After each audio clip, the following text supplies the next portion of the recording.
We've spent a lot of time talking about this Packers receiver room, first and third round picks coming, the pressure to perform with contracts on the line, but don't miss the Tucker Kraft breakout that's coming.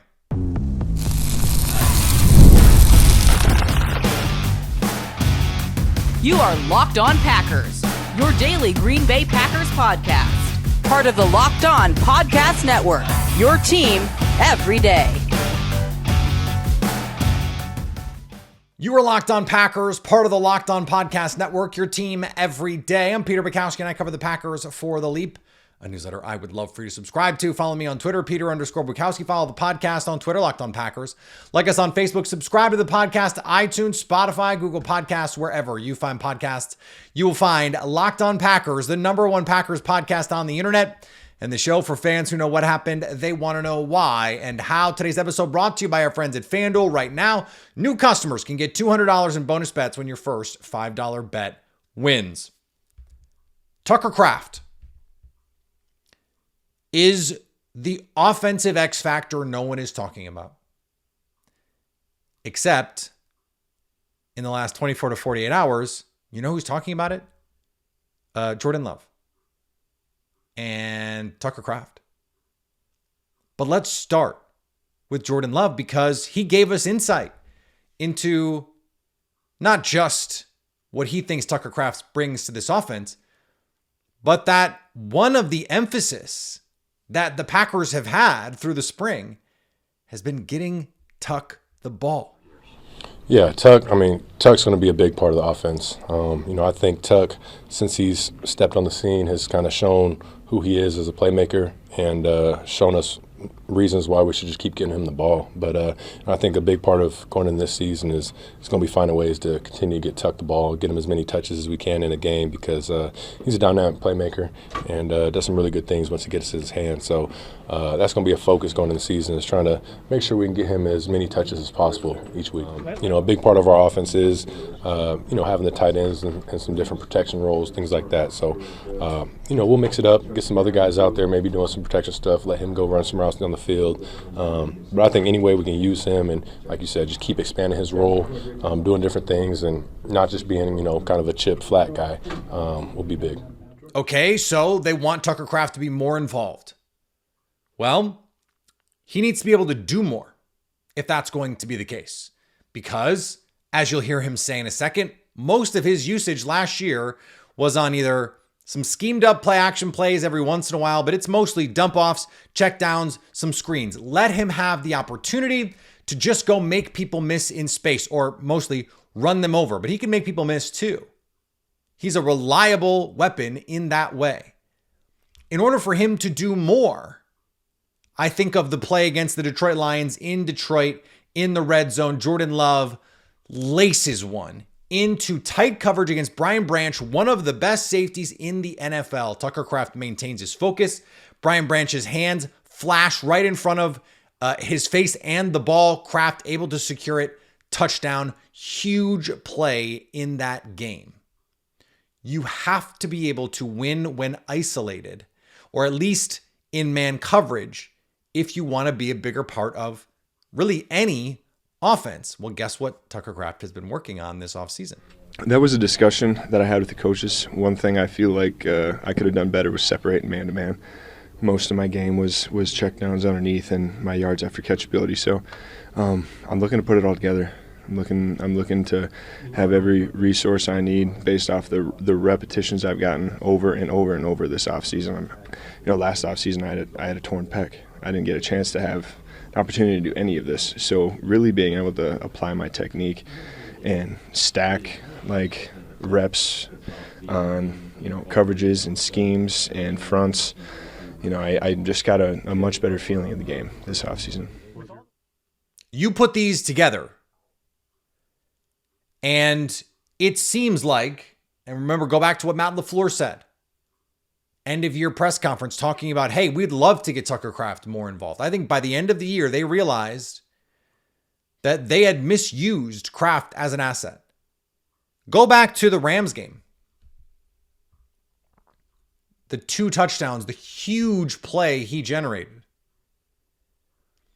I think the biggest detractor or the person who was most hurt by the Packers' reduction in play action last year was Tucker Kraft, because so much of what this offense can be built to do is create play action shot plays for your tight end. The 49ers already do it with George Kittle. But George Kittle can also beat man coverage one-on-one, just, hey, my guy against your guy. Then if you give him an opportunity against zone coverage, he can run away from guys. And Kraft is big enough. He's dynamic enough an athlete to win as a matchup player when he can just body a safety, and he's fast enough to eat up zone coverage and when you give him space to make plays. You don't have to beat Patrick Surtain. You don't have to beat, in your own division, Jalen Johnson, DJ Reed in single coverage if you're Tucker Kraft. You've got to be bigger than a safety. Okay, check. You've got to be faster than a linebacker. Okay, check most of the time. Just being who you are, if you have a little bit of skill and refinement and polish in your route running, is enough. And then we've seen in an offense like the Lions have, Sam Laporta, he's not some, Travis Kelce level nuanced route runner. They scheme up opportunities for him. And that's not to detract from the quality of the player that he is. Sam Laporta is a very good player. He can win one-on-one opportunities. But most of what he gets in that offense is schemed up for him. They try to do that. That offense is predicated on throwing the ball to three people: Amon-Ra St. Brown, Jamison Williams, and Sam Laporta. Yes, they throw the ball to Khalif Raymond and Tim Patrick and Jahmyr Gibbs and David Montgomery. But the offense is built around three guys. And so what this offense needs, and I've been saying this for at least a year, if not two, is they need pillars. You don't have to ditch the egalitarian approach where, hey, the ball finds energy, you throw it to the open guy. You don't have to just abandon that approach. But you need foundational things. Josh Jacobs in the run game. That's a lever you can pull whenever. It was Christian Watson going deep. That was a fundamental lever, a pillar in this offense. When he's healthy, even if he's not getting the ball, he's creating space for someone else. Jaden Reed against zone coverage had become a pillar of this offense, and then he stopped catching the ball. If you're one of the pillars of your offense is going to be get Tucker Kraft the ball in all circumstances, that just makes it easier for everyone else around this offense to work. It makes everyone else's job more clear. And that is a benefit to your offense. No one even has to be quote unquote better. They just having a clarified idea of what your role in the offense is can be a net positive. And I think Tucker Kraft can be better. He can be more useful to this offense, can be more productive in this offense, can be more consistent than some of the other players in this offense, especially while Matthew Golden, Savion Williams get up to speed and while Christian Watson gets healthy. Tucker Kraft can be the X factor in this offense because him taking a step forward makes it easier for Jaden Reed to just be the same if need be. For Dontavian Wicks to just be the same. Romeo Doubs to just be the same. And your offense can get better. Now, where does Bo Melton fit into all of this? There has been an insane discourse around Bo Melton. And we're going to talk about it next on Locked On Packers. Say goodbye to sticky notes, scribble pads on the fridge, and overlapping calendar invites. The Skylight Calendar is here to bring clarity to the chaos and help families stay organized without the stress. This sleek digital display syncs with your existing calendars, Google, Apple, Outlook, and more, making it simple to track appointments, practices, dinners, reminders, all in one easy to see place. In my house, we are currently trying to get an outlet installed in the right place so we can put up a Skylight Calendar. You guessed it. Because we have the perfect spot. We've got an analog calendar, but guess what? When I'm at the grocery store, or I'm out running errands, or I'm on a business trip, or my wife is gone on business, or is just not at home, for any of us, I'm running errands with the kids, and someone says, hey, what are you doing this time? Well, I can check everybody on the Skylight Calendar. It's all there for me.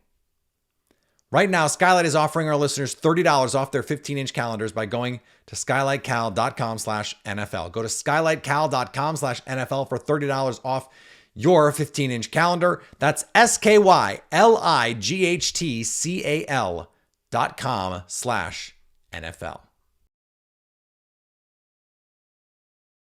So the same day the Packers released Jair Alexander, Bo Melton is seen at practice doing some cornerback drills. And as you can imagine, there is a very sane, rational, and reasonable discourse that ensued on social media. And I don't like to over-index what happens on social. I don't like to respond to the lowest common denominators here. I don't like to engage with the bad faith actors. And I don't think that's necessarily what this is, though I do think some of that exists. I'm here to tell you I understand the optics.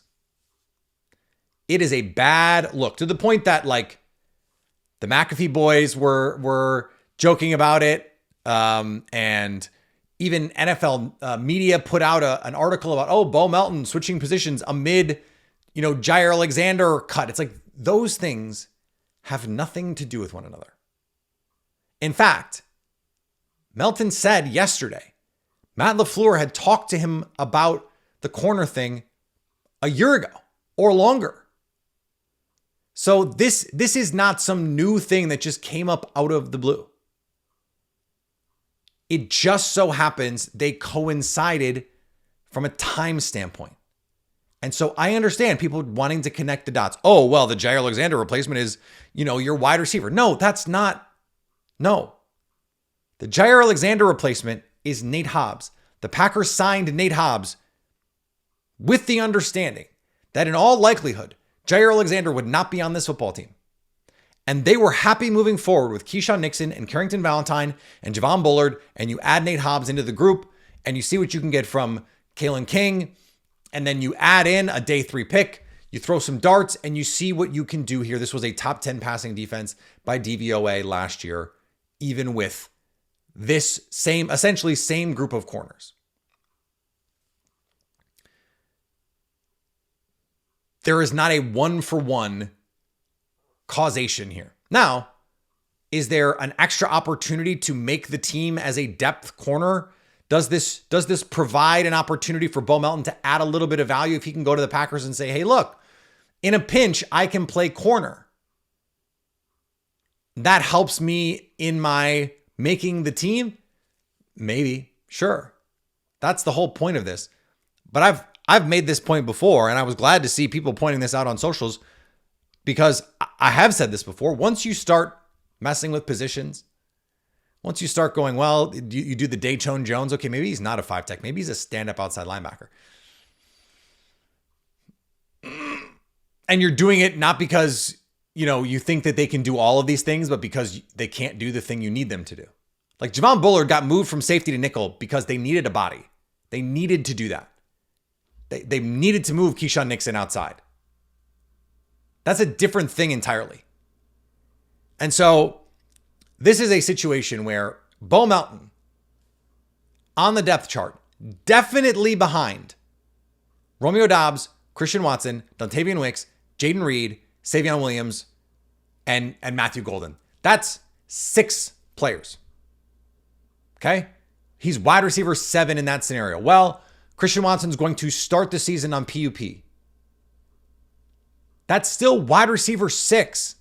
There is no guarantee at that point you are making the team. You are not the primary kick returner or punt returner. You might not be the primary gunner on special teams, on punt, for example, or on kick coverage. And if all you can do is be a backup wide receiver, a position that is tenuous given the additions that the team has already made, then your value on special teams is diminished because in a situation like gunner, they have some corners who could do that job and play corner. This is a player saying, I'm going to do whatever I can to make this team, and a team willing to say, we'll let you do whatever you think you can to make the team, because I think the Packers would love for Bo Melton to be on this team. They love Bo Melton. Matt LaFleur showed clips of Bo Melton to the team as an example of his selflessness as a football player. But selflessness does not make the 53. It does not carve out a role for you. And remember, Bo Melton's brother, Max, is a corner in the NFL. Bo actually played corner in high school. So this isn't that crazy. And he did play special teams, kick coverage, gunner. So he knows, theoretically has done some tackling work. This is not some insane idea. And it's not some Hail Mary by the Packers front office to say, God, what are we going to do with Jair Alexander? Like, this caught us by surprise. What are we going to do? Guys, that's not what happened. It's just not what happened. But I do understand wanting to lump them in together because of the optics. The optics are bad. The reality is, I think there are some of you, and probably not listening to this show right now, but there are some fans out there who truly would rather the front office make decisions on their feelings than the front office make the right decision. They would rather the front office just make them feel better. Oh, we want you to do what would make us feel better. Well, you hurt our feelings when you do stuff like this. Rather than actually try and make the team better. Rather than actually do the thing they get paid to do. There are some fans out there on social media who would rather that. They would rather the team cater to their gentle little snowflake feelings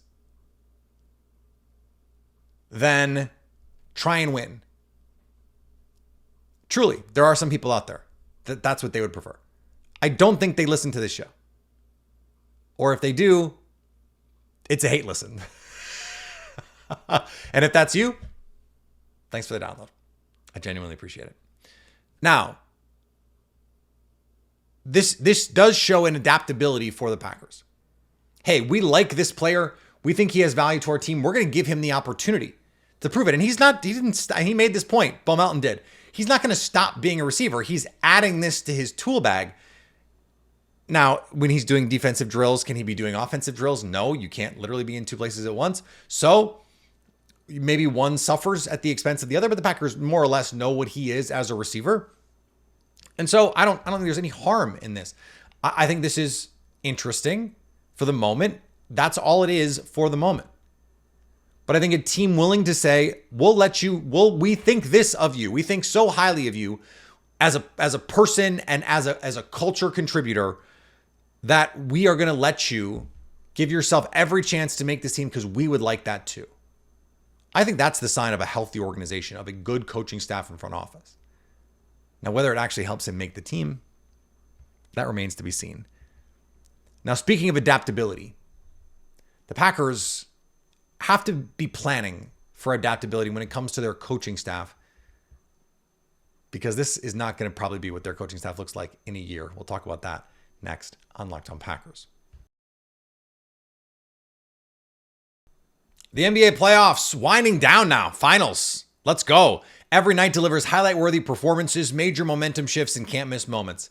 Whether it's a game-winning shot or a breakout player, there's never been a better time to get in on the action. We got the U.S. Open starting today, this week. You can live bet the U.S. Open.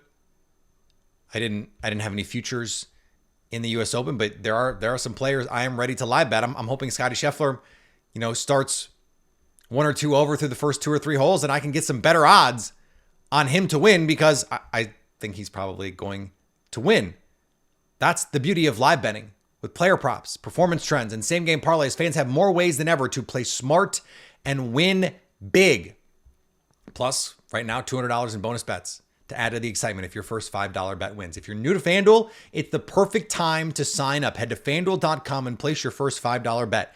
If it wins, you'll get $200 in bonus bets. Make every moment more with FanDuel, official sports betting partner of the NBA. Mina Kimes and Mike Kolek Jr. did a future coach draft. So it's coordinators that they think are going to get opportunities at head coaching. And they drafted 10 coaches. 2 of them were Green Bay Packers. And I don't know that anyone else, I'd have to go back and re-listen, had 2. That's not the point. The Packers, this time next year, could be going through something close to what the Lions had to go through this offseason. Now, Ben Johnson was the play caller, play designer. He was the offensive engine in Detroit. Matt LaFleur is that in Green Bay. So Adam Stenavich is not that. That's an important distinction to make. But Adam Stenavich is such a respected coach in that locker room. A couple years ago, when he was the offensive line coach, Aaron Rodgers, unprompted, called Steno a future head coach. He has been a rising star in this game for a long time. Nathaniel Hackett got a head coaching opportunity. Now, I understand he got a head coaching opportunity mostly to lure Aaron Rodgers to Denver, but he did get that opportunity. I don't think anyone's going to be doing that to try and lure Jordan Love anywhere anytime soon. He's on that major contract, so that's not happening. But there are going to be teams that go, hey, that thing going on in Green Bay, like the Packers are going to have a top 5 offense again if Jordan Love is healthy. They might have the best offense in the league this year. They almost did last year with Jordan Love injured and their receivers more inconsistent than they were even as rookies in 2023, plus adjusting to a new running game. You're making changes to your offensive line. You don't have the running back depth that you thought you were going to because Marshawn Lloyd can't stay healthy. A lot of reasons to expect this offense could be even better. If this is a top 3 offense, again, you can bet Adam Stenavich is going to have major suitors. Do you have someone in-house to step up and take that role? Do you have someone in mind outside of the organization who could come in and take that role? And the problem with bringing in someone outside the organization is if you want it, like let's say things go sideways in Miami this year, Mike McDaniel gets fired. Mike McDaniel would be a very appealing offensive coordinator hire for someone if he doesn't get another head coaching opportunity. But Green Bay is not an appealing place because he's not going to get to call plays. Now, maybe that's exactly what you want. If you're Mike McDaniel, take a year off of calling plays. Everyone knows you can drop a cool play. The question is going to be about some of these other things. And maybe a year or 2 under Matt LaFleur's wing will, bring the shine back and someone will give you another opportunity. That seems unlikely. More likely, you're going to have to find the next Adam Stenavich. Now, Sean Mannion, a potential internal candidate, but he just got the quarterback job. There's other players on the staff who you could expect it to be, but then you've got to backfill those roles. And so this is a churn that the Packers have had to deal with, not to the same level of a Sean McVay or a Kyle Shanahan, but the best teams have to deal with that churn. They're better positioned offensively to do that because of who their head coach is. Defensively is where I have much bigger questions. Because Jeff Hafley was another coach that was selected. He did get a head coach interview last year. And if this defense can take a little bit of a step forward, They were a top 10 defense last year. Let's say they get, their 6th or 7th this year after moving on from Jair Alexander. There's some player development that happens. Maybe you get some corner development because Jeff Hafley is a cornerback's coach. He's so impressive in the room. He's so impressive in the room. And so impressive in front of the media. And so impressive on the practice field. He just has the air of a great coach. There is going to be an owner or a GM or a vice president of football operations who falls in love with this guy. And you've already had issues over the last few years finding the right defensive coordinator hire. Now, I have to say, Zach Orr, the Ravens defensive coordinator, was a candidate the Packers were very interested in, according to reports. He was drafted in this draft. Now, again, this draft is not proof that these coaches are all good. It's just proof of the perception of the quality of these coaches and their trajectory in the NFL. But Zach Orr is already a highly respected coach. The Packers wanted to hire him. This defensive coordinator cycle is so much more heartening from a Packers fan perspective because they wanted Orr got the Baltimore job and is now considered a head coach in waiting. They wanted Bobby Babich. He got the Buffalo job. He was an honorable mention in this exercise. He is considered a head coach in waiting. They hired Jeff Hafley. He is considered a head coach in waiting. They put together a hell of a group of candidates. Anthony Weaver was in that mix too. He was, I believe, drafted down in Miami as part of this project. I think Mike Golick Jr. Drafted him. So they put together a hell of a group for this defensive coordinator job. But then what do you do? Because here's what's going to happen. If Adam Stenavich takes a head coaching job, he's probably going to take some staff with him. He might take some defensive staff with him. And or if you're Jeff Hafley and you get a head coaching job, maybe you take Adam Stenavich with you to be a play calling offensive coordinator. Even if he doesn't get a head coaching job, if you're Jeff Hafley, you go, hey, I worked with that guy. I know he's really good. Why don't I give him an opportunity to call plays? And you might have a double dip on your hands. The Packers have to have a staff that is capable of backfilling and a process from the top down to find the best external candidates. I was concerned about that happening with the offense because when Nathaniel Hackett moved on, basically all they did was just move everybody up. Now they brought Luke Getsy back. That gives you flexibility moving forward. He could be your backfilled offensive coordinator. That helps because I think Luke Getsy is actually a good coach. I don't know that he was doing great in Chicago, but I don't know that anyone would have. It was not his fault. So defensively, do you have, you lost Anthony Campanile. That was the next guy. You fire Jason Rebrovich. Now you bring in DeMarcus Covington. Okay. Is he ready to be a defensive coordinator if you need him to be? No, probably not. So you have to have some faith in your ability to go out and find the best possible candidates. I have more faith in their ability to do that now, but they have to be prepared now. Because in a year, they're going to have to act very quickly. And it's it's less than a year, right? It's 6 months. They have to be prepared to move quickly to get their next guy, to get their succession plan, to get everything in order. Because if they have a good season, there's going to be plenty of teams out there who want a piece of this Green Bay Packers coaching staff. All right, back tomorrow as we move through another week of Locked On Packers. Got some cool guests coming up for you next week. And then I think a modified schedule the week after that. We'll see what happens the 4th of July week. Let me know what you guys would like to see that week. We got a lot of options we can do there. So follow me on all the social medias. Follow the podcast on all the social media. Subscribe to the podcast on your preferred podcast platform. And over on our YouTube page, you could be watching us here in beautiful June weather. I'm probably sweating a little bit. It's hot. So you could stay locked on Packers.